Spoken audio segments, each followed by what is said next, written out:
Script writer ప్రావీణ్యరెడ్డి రాసిన ఈ కథలో మీ వెనక ఎవరో నిలబడి ఉన్నారు. ప్రతి రాత్రి 12 గంటల తర్వాత ఈ ఊరిలో ఏం జరుగుతుందో ఎవ్వరికీ తెలియదు. మీరు చూస్తున్నది కేవలం వీడియో కాదు, ఒక నిజం.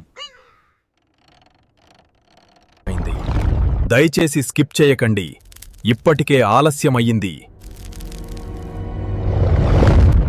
అతను ఇంకా వెనకే ఉన్నాడు. ఈ అడవిలో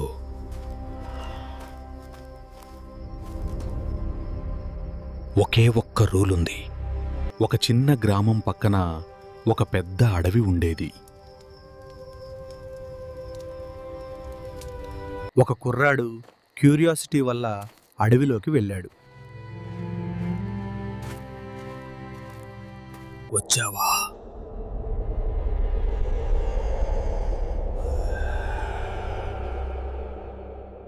అతను వెనక్కి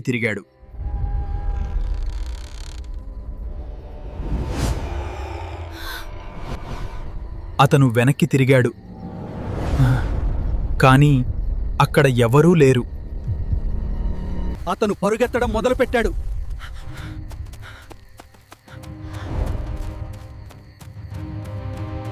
ఆ అడవిలోకి వెళ్ళిన వారు తిరిగి రారు అంటారు. ఇలాంటి హారర్ స్టోరీస్ కోసం సబ్స్క్రైబ్ చేయండి.